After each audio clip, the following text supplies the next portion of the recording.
Assalamualaikum warahmatullahi.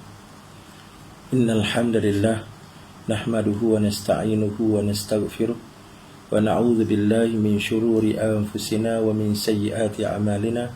Man yahdihillahu fahuwal muhtadi wa man yudlil falan tajida lahu waliyyan mursyida. Ashhadu an la ilaha illallah wa nashhadu anna Muhammadan 'abduhu wa rasuluh. Allahumma salli ala Muhammad wa ala ali Muhammad wa ba'd.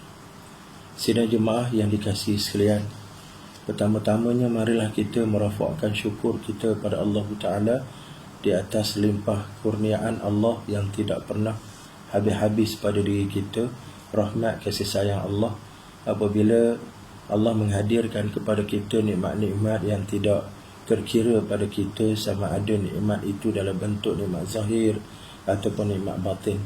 Nikmat zahir dalam bentuk kekuatan tenaga tubuh badan kita, kekayaan harta benda kita, keharmonian kehidupan kita dengan anak-anak yang menggembirakan kita, masa-masa lapang yang ada pada diri kita, akal fikiran yang masih lagi bertenaga, di samping nikmat batin yang lebih bermanfaat dan lebih bererti kepada kita.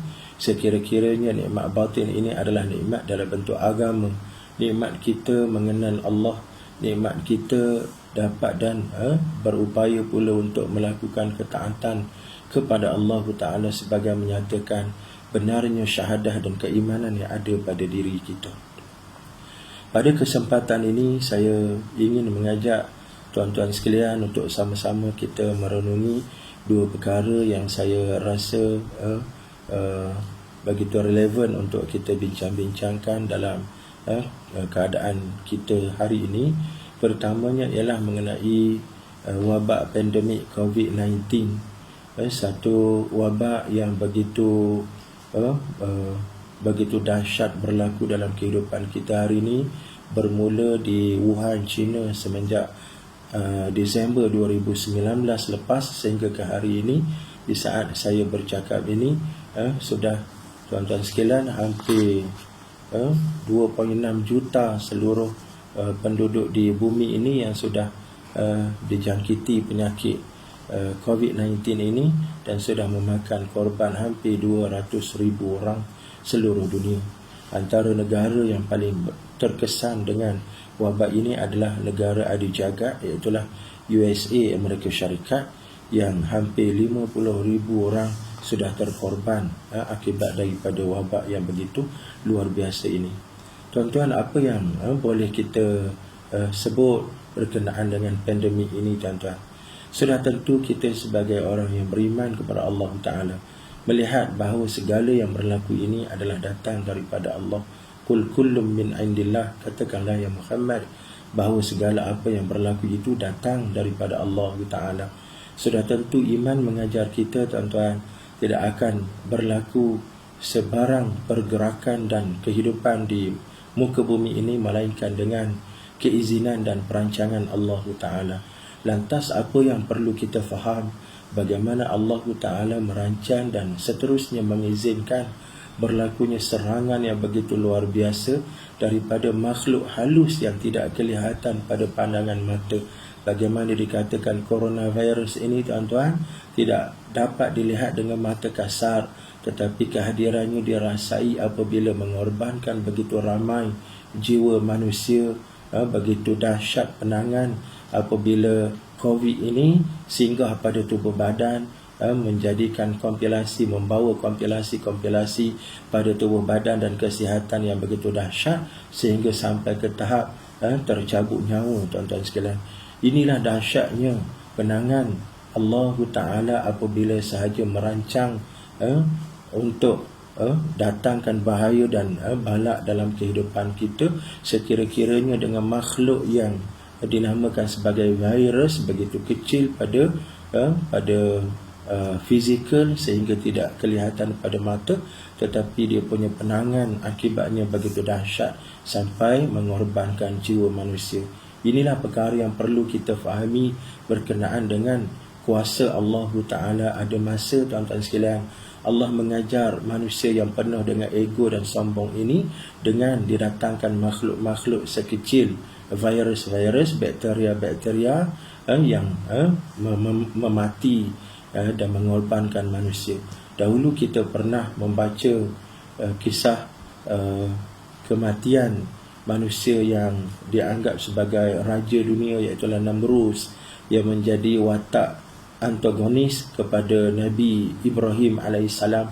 Bagaimana raja yang memerintah dunia ini akhirnya berakhir riwayat hidup dengan nyamuk makhluk Allah Ta'ala yang begitu halus dan begitu lemah pada pandangan dan perkiraan fizikal kita, tuan-tuan sekalian. Lantas apa yang perlu kita lakukan? Iaitulah untuk menginsafi tentang kekuatan Allah Ta'ala. Bagi orang-orang mukmin, sebarang apa yang berlaku dalam kehidupan, ia menjadi rahmat kepada orang-orang mukmin, rahmat kepada orang-orang mukmin sekira-kiranya dengan kejadian-kejadian ini menginsafkan mereka dan mengambil balik atau mengembalikan mereka ke landasan asal untuk kembali membetulkan kehidupan dan diri, kembali memperbetulkan akidah dan juga agama, sekira-kiranya bala dan juga bencana itu menyebabkan orang-orang mukmin kembali bertaubat dan juga beristighfar pada Allah Ta'ala. Sebab itu untuk menghadapi COVID-19 ini, tuan-tuan sekalian, kita diajar oleh agama. Yang pertama, ajaran dari sudut fizikal. Bagaimana dari sudut fizikal kita diajar oleh Nabi SAW untuk berada dalam keadaan kuarantin. Kita yang berada di satu tempat, janganlah keluar ke tempat lain, dan kita yang berada di luar tempat yang dijangkiti penyakit, janganlah pula kita masuk ke tempat yang berpenyakit. Itu ajaran agama dari sudut fizikal. Di samping mengamalkan kebersihan diri sebagaimana yang menjadi budaya dan juga ibadah dalam kehidupan kita, ibadah mandi, ibadah kita berwuduk, rupa-rupanya di sebalik ibadah yang kita lihat hanya sekadar ibadah agama, rupa-rupanya ada dia punya manfaat dan kepentingan yang begitu besar pada kesihatan dan keselamatan kehidupan kita. Yang kedua, tuan-tuan sekalian, untuk menghadapi COVID ini juga kita diajar oleh agama untuk kita bermuhasabah balik. Dalam hadis Nabi SAW, Nabi menyatakan bagaimana Allah sama sekali tidak akan mengazab kehidupan manusia secara global disebabkan kesalahan dan jenayah yang dilakukan oleh segelintir manusia, sehinggalah berlaku pencabulan terhadap amar ma'ruf nahi munkar. Sehingga apabila manusia, orang ramai ini tidak peduli lagi tentang jenayah dan maksiat yang dilihat di hadapan mata, dalam keadaan mereka berupaya untuk mencegah dan menyekat maksiat daripada berlaku. Tetapi apabila sahaja mereka tidak ambil peduli, ketika itulah Allah Ta'ala datangkan azab dalam bentuk yang bersifat pandemik, yang bersifat global, tuan-tuan sekalian. Itu hadis yang dibacakan oleh Nabi SAW kepada kita. Innallaha la yu'adzibul 'ammah bi'amalil khassah hatta yarawul munkar baina zahranayhim wa hum qadiruna 'ala an yughayyiruhu falam yughayyiruhu fa idza fa'alu dzalik 'azzaballahu al-'ammah wal khassah. Bahawa Allah tidak akan mengazab orang ramai disebabkan jenayah dan maksiat segelintir, sehinggalah apabila jenayah itu dilihat di hadapan mata secara terang-terangan, dalam keadaan mereka berupaya untuk menyekat dan juga mencegah, sebaliknya mereka tidak lakukan, maka ketika itulah Allah Ta'ala mengazabkan keseluruhan dan juga termasuk yang melakukan kesalahan tadi. Jadi kita lihat, kalau kita selaraskan dengan apa yang berlaku, wabak pandemik COVID-19 ini seolah-olah menunjukkan kepada kita bahawa wabak ini berubah menjadi pandemik, berubah menjadi satu wabak yang bersifat global, yang tidak mengenal masa dan batasan kawasan lagi, tuan-tuan. Kalau kita selaraskan dengan hadis ini, apabila Allah Ta'ala mengizinkan berlaku disebabkan sifat manusia yang tidak mempedulikan lagi amar ma'ruf nahi munkar. Sebab itu apa yang perlu kita lakukan pada saluran kedua, di samping fizikal dan kesihatan diri, beramal dengan hand sanitizer dan juga kebersihan diri, perkara keduanya ialah untuk kita kembali kepada Allah, bertaubat dan beristighfar kepada Allah Ta'ala. dalam satu viral yang dikeluarkan oleh sahabat-sahabat kita, tuan-tuan, diambil petikan daripada kitab As-Sulukul Ma'rifati Dualil Mamluk. Minta maaf tuan-tuan, mata tak boleh nampak. As-Suluku li Ma'rifati Duali Al-Muluk, tulisan oleh ahli sejarah Islam Al-Makrizi. Bagaimana Al-Makrizi dalam kitab ini menceritakan satu peristiwa wabak taun yang pernah berlaku di negara Islam dan di dunia secara umumnya. Amma waba'ut taun bilad al-Arabi wal Ajam fil asril mamluki sanah 749 Hijriah. Telah berlaku satu wabak taun secara pandemik, secara merebak di negara-negara Arab dan juga yang bukan Arab pada masa pemerintahan kerajaan Mamluk pada tahun 749 Hijriah, sekira-kiranya 700 tahun yang lepas. Wa mata fihi al-katsiru hatta lam yajid an-nasu quburan limautahum, dan begitu ramai korban akibat daripada wabak taun ini sehingga tidak cukup lubang-lubang liang-liang lahat untuk mengebumi, untuk menimbus mayat-mayat yang mati. Walam yadhhabil waba'u illa ba'da an tadarra al-muslimun ila Allah azza wa jalla, dan tidak berakhir wabak itu kecuali selepas daripada orang-orang Islam kembali taat dan juga tunduk kepada Allah Ta'ala. Wa tabu min dzunubihim, dan mereka kembali bertaubat daripada dosa dan juga kesalahan mereka.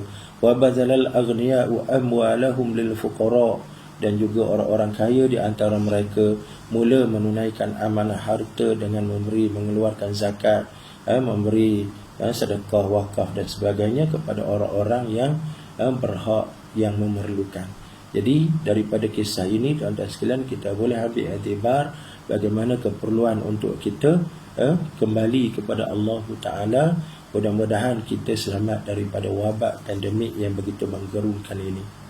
Perkara yang kedua yang saya cuba untuk mengajak tuan-tuan sekalian sama-sama kita berfikir dan juga mengambil peringatan ialah tentang nikmat Allah Ta'ala kepada kita hari ini.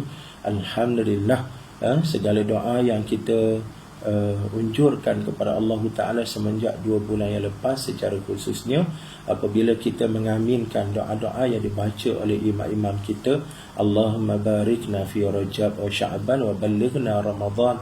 Ya Allah, kamu berkatilah kami, rahmatilah kami pada Rajab, pada Sya'ban, dan anugerahkanlah kami Ramadan. Alhamdulillah, pada ketika ini kita sudah berada dalam Ramadan, tuan-tuan. Walaupun ada di antara kita yang pada tahun lepas bersama, tetapi pada kali ini tidak sempat bersama di saat-saat menjelang Ramadan, di saat-saat menjelang masuknya Ramadan, masih ada lagi kematian-kematian yang berlaku, menunjukkan Allah tidak mengizinkan orang-orang ini untuk menikmati kelebihan Ramadan, tuan-tuan sekalian.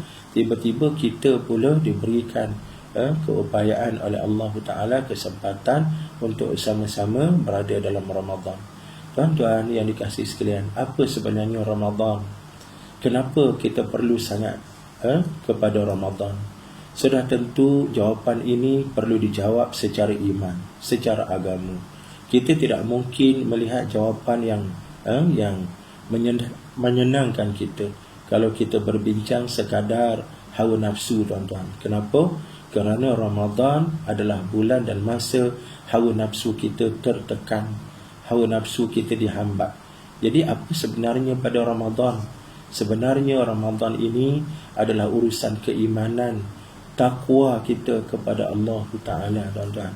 Lihatlah asas kepada Ramadan dan kelebihannya, asas kepada ibadah puasa ini, apa yang disebut dalam surah Al-Baqarah ayat 183, tuan-tuan sekalian. A'udzubillahi minasyaitonir rajim.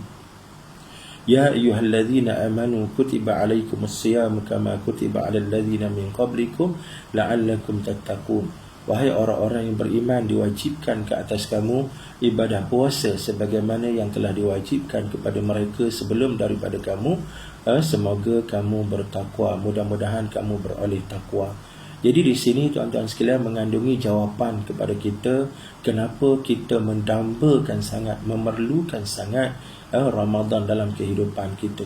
Iaitulah untuk kita mendapat bekalan takwa dan juga iman dalam kehidupan kita. Takwa adalah hasil daripada keimanan, keyakinan kita kepada Allah dan segala perintah Allah, sama ada menerusi Quran ataupun menerusi hadis Nabi sallallahu alaihi wasallam. Hasil daripada iman dan akidah itulah menzahirkan takwa, dan akibat takwa itulah kita akan merasakan takut kepada Allah Taala dalam keadaan semakin menambah kepatuhan, ketaatan, dan juga semakin kita menjauhkan diri daripada larangan Allah Taala. Tuan-tuan, dalam kehidupan kita sehari-harian kita sering diuji dengan ujian-ujian yang datang, sama ada dalam bentuk hawa nafsu, dalam bentuk dunia, dan juga dalam bentuk hambatan hasutan iblis syaitan, tuan-tuan. Dan syaitan sama ada dalam bentuk yang kita nampak, syaitan-syaitan manusia, apatah lagi syaitan dari kalangan makhluk halus jin ini, tuan-tuan, yang menyebabkan ramai di antara kita yang terlepas daripada perkara-perkara yang baik untuk kehidupan akhirat. Ramai di antara kita yang berakhir kehidupan dengan kemusnahan pada kehidupan akhirat. Sebab itulah pada keinsafan kita berkenaan dengan dahsyatnya ujian dalam kehidupan kita ini, dalam keadaan kita sudah ada ilmu, ada pengetahuan, belum tentu juga kita akan selamat, kerana masih ada lagi bahaya dalam bentuk kelalaian dan kelekaan dalam hidup kita. Maka untuk kita menghadapi perkara-perkara itu, kita amat-amat memerlukan jagaan iman, amat-amat memerlukan pemantauan takwa dalam diri kita. Kita cukup yakin dan kita cukup faham berkenaan dengan kedudukan solat dalam kehidupan kita. Kita cukup faham berkenaan dengan kepentingan puasa dalam kehidupan kita. Kita cukup tahu tentang luar biasanya jagaan Quran dalam kehidupan kita. Kita cukup ingin untuk melakukan kebaikan seumpama sedekah yang melibatkan harta benda, sedekah, zakat dan sebagainya.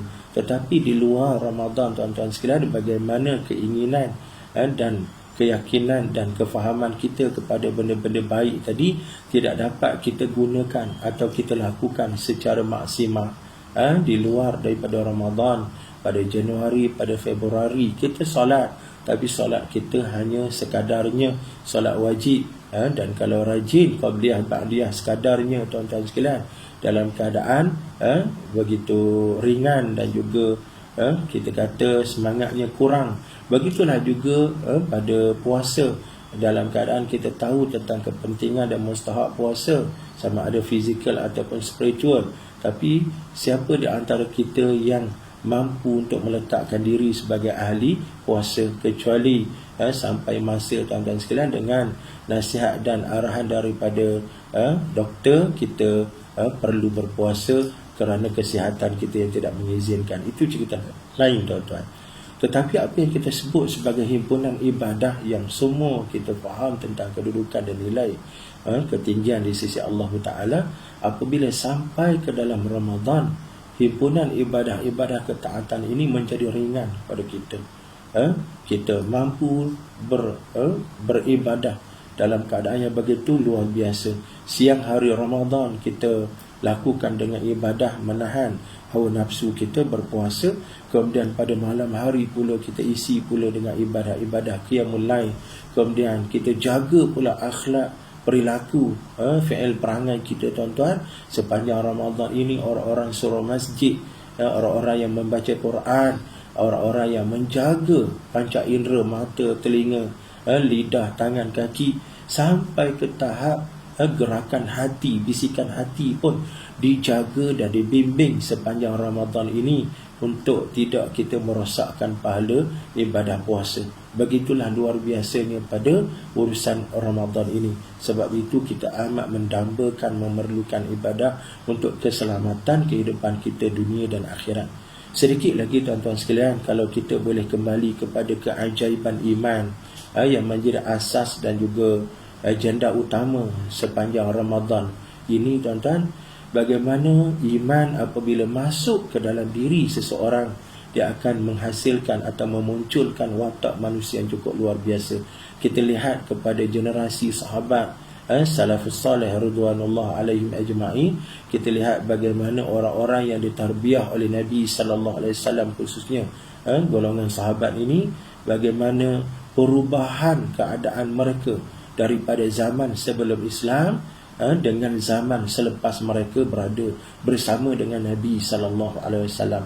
Pribadi-pribadi yang cukup luar biasa, seumpama Umar Al-Khattab, seumpama Khalid bin Al-Walid, seumpama Amru bin Al-As, seumpama Abu Sufyan, tuan-tuan sekalian. Kalau boleh kita ingat kepada sejarah bagaimana pernah Abu Sufyan ini rasa pelik apabila melihat ada di antara sahabat Nabi ini yang berada dalam keadaan hukuman bunuh.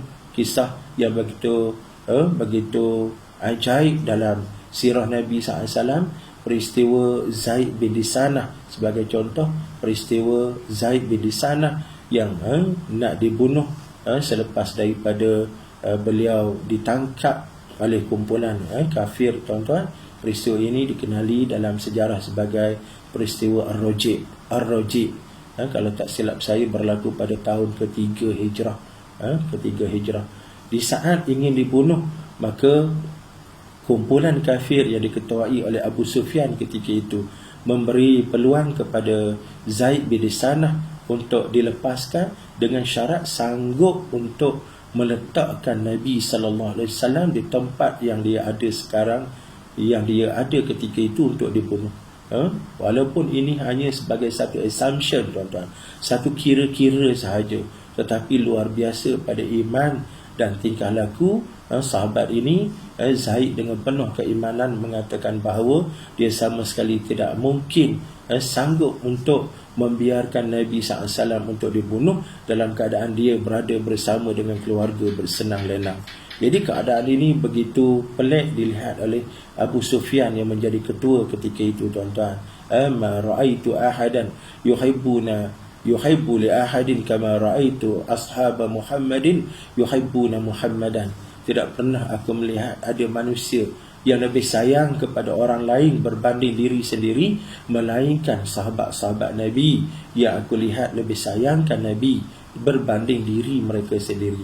Tetapi apa yang berlaku kepada Abu Sufyan apabila sahaja memeluk Islam pada pembukaan kota Mekah, selepas itu Abu Sufyan menunjukkan benarnya iman dan akidah sayangnya beliau kepada Nabi SAW.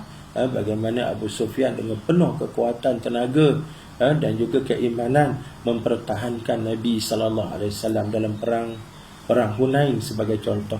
3 minggu selepas daripada Islamnya Abu Sufyan, bagaimana Abu Sufyan ini menunjukkan keyakinan dan kebenaran iman dia apabila sanggup untuk mempertahankan Nabi daripada serangan musuh-musuh yang ada pada ketika itu dalam perang Hunain, tuan-tuan sekalian. Begitulah juga kisah-kisah keajaiban lain, antaranya yang tercatat dalam Quran, bagaimana Allah Ta'ala bawa kisah kumpulan sihir yang menjadi pembantu dan kita kata kekuatan utama kepada Fir'aun laknatullah alaih untuk menghadapi Nabi Musa, Nabi Harun alaihi salam, untuk menghadapi kebenaran. Apa yang berlaku kepada kumpulan tukang sihir ini, tuan-tuan, tak kala mana mereka ini melihat di hadapan mata benarnya mukjizat Nabi Musa AS, tongkat ia dibaling ke tengah gelanggang benar-benar menjadi ular. Fa'idha hiya thu'banun mubin, disebut dalam Quran surah Taha, tuan-tuan, dan surah Syu'ara. Tiba-tiba tongkat itu berubah menjadi ular yang begitu jelas, begitu clear. Sedangkan tali dan tongkat yang mereka lempar ke tengah gelanggang hanyalah sihir. Yukhayyalu lahu min sihrihim annaha tas'a. Dikhayalkan kepadanya disebabkan kekuatan sihir yang digunakan, seolah-olah tongkat dan ular itu merayap, bergerak-gerak, meliuk-liuk. Hanyalah sihir pada pandangan mata. Kita semua tahu hakikat sihir ini adalah sesuatu yang nampak macam berlaku di hadapan mata kita, tetapi secara realnya, secara benarnya tidak berlaku. Itu sihir, tuan-tuan. Lantas apa yang berlaku kepada tukang sihir ini? Tiba-tiba mereka beriman kepada Allah. Fakharru lahu sujada wa qalu amanna bi rabbi Musa bi rabbi Harun wa Musa. Lantas segera kumpulan sihir ini sujud menyatakan keimanan kepada Allah Ta'ala dan menyatakan bahawa kami beriman kepada Allah, Tuhan Musa, Tuhan Harun, Tuhan Musa, tuan-tuan sekalian. Walaupun diancam dengan pembunuhan, dipotong tangan dan kaki, disalibkan tubuh pada batang pokok kurma, tetapi ketakutan pada hukuman tadi dihilangkan oleh keyakinan dan keimanan kepada Allah Ta'ala yang sudah pun menyerap dan masuk ke dalam diri. Inilah di antara keajaiban yang Allah Ta'ala bentangkan kepada kita perihal iman apabila masuk dalam diri, tuan-tuan. Orang-orang yang berada di luar keimanan akan melihat orang-orang yang beriman ini dalam gambaran yang ajaib, yang cukup luar biasa. Satu contoh lagi yang saya nak ketengahkan tentang keajaiban iman dalam kehidupan kita pada zaman moden ini, tuan-tuan sekalian. Saya buat perbandingan antara dua kehidupan yang cukup luar biasa. Satu kehidupan masyarakat Jepun yang hidup secara begitu sophisticated, begitu canggih, tuan-tuan. Kita semua tahu bagaimana negara Jepun ini adalah negara yang begitu canggih, begitu maju dari sudut ekonomi, dari sudut teknologi, begitu luar biasa. Siapa sangka, tuan-tuan, tamadun Jepun ini boleh bangkit daripada kemusnahan akibat daripada gugurnya bom atom di Hiroshima Nagasaki 1945 dahulu. 6 Ogos 1945 digugurkan pada Hiroshima, 9 Ogos 1945 digugurkan pula bom atom yang kedua di Nagasaki, menyebabkan padan jarak, padan terkukur. Kita melihat pada ketika itu Jepun sudah habis, Jepun sudah musnah, tuan-tuan sekalian. Tapi andaian kita rupanya silap apabila tidak sampai 40 tahun kita melihat bagaimana Jepun bangkit daripada kemusnahan tadi, sehingga akhirnya muncul sebagai sebuah negara ekonomi dan negara sains dan teknologi yang begitu besar, begitu hebat. Sekira-kiranya teknologi Jepun ini kita juga dapat rasai di dalam kehidupan kita. Adanya teknologi seumpama Sanyo, Toshiba, Mitsubishi, Yamaha, Honda, sehingga kan selipar Jepun pun ada di rumah-rumah kita, tuan-tuan sekalian, menunjukkan betapa banyaknya teknologi ini sampai kepada kita, tuan-tuan sekalian. Tetapi dalam keadaan kekuatan Jepun ini, termasuklah ekonomi, tuan-tuan. Bagaimana ekonomi KDNK Jepun ini, keluaran dalam negara kasar Jepun, lebih tinggi dan lebih besar daripada keseluruhan KDNK negara-negara OIC, negara umat Islam yang berjumlah 57 buah negara. Dalam 57 buah negara ini ada Arab Saudi, ada Kuwait, ada Brunei dan ada negara-negara OPEC Islam yang lain, tuan-tuan. Tetapi bila digabungkan kekuatan ekonomi mereka untuk kita bandingkan dengan sebuah negara yang namanya Jepun, masih ketinggalan, tuan-tuan. Saya tak ingat dia punya angka KDNK tadi, tapi menunjukkan Jepun lebih kaya daripada himpunan negara umat Islam tadi. Itu dari satu dimensi tentang kehebatan teknologi dan tamadun Jepun, tuan-tuan. Jadi kita lihat pula pada dimensi kedua yang saya nak sebut, dimensi yang jarang kita sentuh. Dalam keadaan Jepun ini begitu canggih dan hebat, tiba-tiba kita melihat berlaku satu kebiasaan yang begitu negatif pada masyarakat dan tamadun Jepun. Apa dia, tuan-tuan? Bagaimana mereka terkenal, mereka mempunyai kadar pembunuhan diri sendiri antara yang tertinggi di dunia. Tuan-tuan, kajian dilihat, penelitian dibuat kepada kadar suicide, bunuh diri dalam tamadun Jepun. pada 10 tahun tuan-tuan sekalian, pada tahun 2019 buat julung-julung kalinya kadar bunuh diri di Jepun ini rendah ataupun tidak sampai 20,000, sedangkan pada tahun-tahun lain dalam masa 10 tahun melebihi angka 20,000. Saya ingat ada satu tulisan mengatakan tuan-tuan, sekitar tahun 2006 rakyat Jepun yang bunuh diri lebih kurang 32,000 orang. Barangkali kita mengatakan angka itu masih lagi kecil kerana keseluruhan masyarakat Jepun ramai. Dia ada sekitar 120 juta orang kehidupan. Apa sangat dengan nilai 20,000, 30,000. Tetapi tuan-tuan sekalian, apa yang kita nak sebut, bagaimana angka-angka ini menunjukkan ada something, ada sesuatu yang tidak kena kepada cara hidup dan juga tamadun Jepun yang kita anggap menjadi idola dan juga contoh teladan kita dalam pembinaan kehidupan duniawi tuan-tuan sekalian. Bunuh diri ini merujuk kepada lemahnya iman, merujuk kepada lemah dan rosaknya agama tuan-tuan sekalian. Ini yang saya cuba untuk bawa dalam perbincangan ini. Pada masa yang sama, kita lihat satu lagi tamadun yang begitu merana dan derita tuan-tuan, iaitulah kehidupan masyarakat Islam di semenanjung Gaza. Kita semua tahu apa yang berlaku kepada umat Islam di Gaza. Semenjak tahun 2006 lagi, mereka semua di lockdown secara besar-besaran oleh dunia tuan-tuan sekalian dengan restu daripada United Nations. Bagaimana kehidupan daratan mereka disekat dengan benteng simen konkrit setinggi 8 hingga 9 meter sampai menghalang dan menyekat pergerakan mereka untuk keluar masuk berhubung dengan masyarakat di keliling kelalang mereka. Dan pada masa yang sama, pada bahagian perairan laut, mereka semua disekat pada beberapa batu nautika. Tidak dibenarkan melepasi sekatan itu. Jika sekiranya berlaku, maka akan dibedil oleh kapal-kapal tentera Yahudi Zionis ini tanpa notis. Inilah yang berlaku, kezaliman secara besar-besaran dalam keadaan terang-terangan kepada tamadun Islam di semenanjung Gaza. Sementara lagi tuan-tuan sekalian, dalam keadaan bekalan air tidak ada, bekalan air bersih tidak ada pada kehidupan rakyat semenanjung Gaza. Begitu juga bekalan api, elektrisiti tuan-tuan sekalian tidak dibenarkan bawa masuk ke dalam, hanya menggunakan sistem generator pada ketika itu dan ketika ini tuan-tuan sekalian.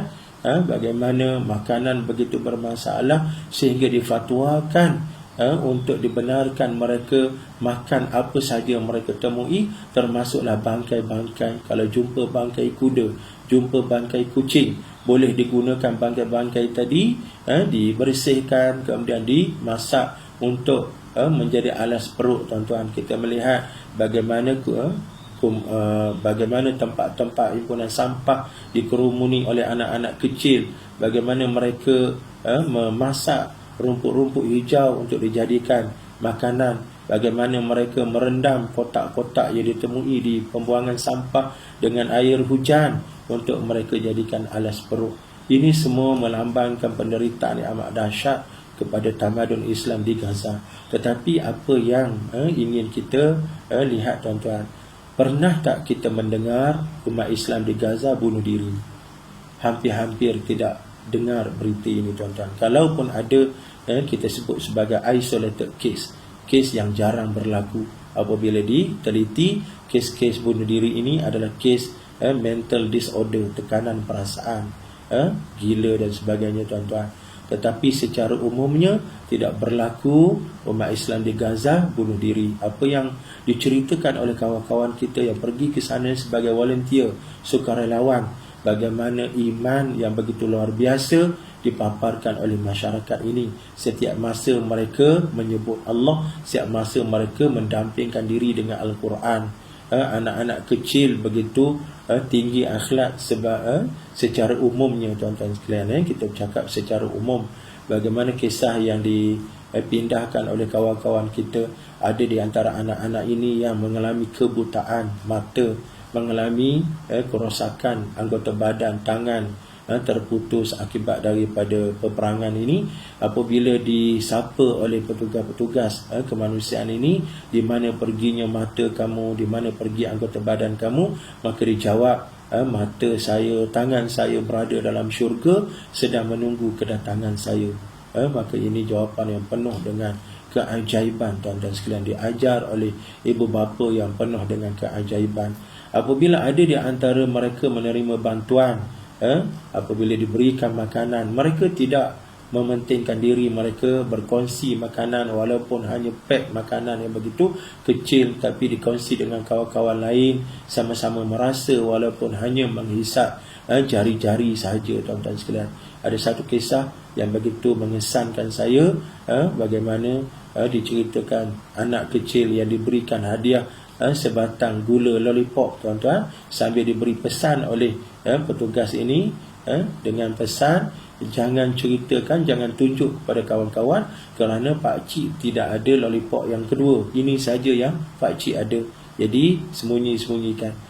Sebaliknya apa yang berlaku, anak ini, tuan-tuan sekalian, memanggil kawan-kawan yang sedang berceridau, berlari di belakang sana untuk beratur, tuan-tuan. Dan dalam queue itu, apabila anak ini mengarahkan kawan-kawannya masing-masing menjelirkan lidah, kemudian disapu gula-gula tadi pada lidah setiap kawan-kawan untuk sama-sama merasai kemanisan gula-gula ini. Ini cukup luar biasa pada akhlak dan tingkah laku mereka, membayangkan keajaiban yang berlaku apabila adanya iman dan takwa dalam diri. Maka daripada kisah inilah kita kembali kepada anugerah Ramadan ini. Kita nakkan Allah Ta'ala dengan anugerah Ramadan ini mendatangkan kepada kita iman, takwa yang begitu penting untuk bekalan kehidupan menghadapi kehidupan seterusnya, tuan-tuan sekalian. Dan pengalaman daripada COVID-19, tuan-tuan sekalian, menunjukkan bahawa kita mesti berkawan dengan Allah Ta'ala. Jangan sampai kita memisahkan diri daripada Allah Ta'ala. Ada satu kata-kata yang dikongsi bersama oleh kawan-kawan kita, merujuk kepada rintihan dan juga keluhan yang disebut oleh mereka yang terkesan dengan wabak pandemik COVID-19 ini. Dikatakan datang daripada ucapan penduduk di Itali, tuan-tuan. Antaranya menyebut, we lost control of the epidemic. We died physically and mentally. We don't know what to do anymore. All solutions on earth have ended. The only solution is to the sky. Kami sudah hilang kawalan pada mengawal epidemik ini. Kami sudah habis sama ada fizikal atau mental kami. Kami tak tahu apa lagi yang patut dibuat. Segala penyelesaian di atas dunia, di atas tanah ini sudah pun berakhir. Yang ada hanyalah penyelesaian daripada langit. Jadi ucapan ini menunjukkan bahawa manusia apabila sampai di satu noktah, satu poin kehilangan usaha dan ikhtiar, kehabisan usaha dan ikhtiar, pada masa itu manusia akan kembali kepada Allah, kembali kepada the supernatural power, iaitulah Tuhan Allah Ta'ala, tuan-tuan. Jadi Ramadan ini adalah bulan untuk kita berkawan dengan lagi rapat dengan Allah, untuk kita menyeru dan memanggil Allah dengan lebih banyak berbanding hari-hari kebiasaan. Terima kasih di atas ruang yang diberikan kepada saya. Mohon maaf di atas kelemahan dan kekurangan. Mudah-mudahan memberi kebaikan kepada saya dan sekalian yang ada. Aku qouli hadza wa astaghfirullah li wa lakum wa lisairil mustami'in wal mustami'at innahu wal ghafurur rahim. Assalamualaikum warahmatullahi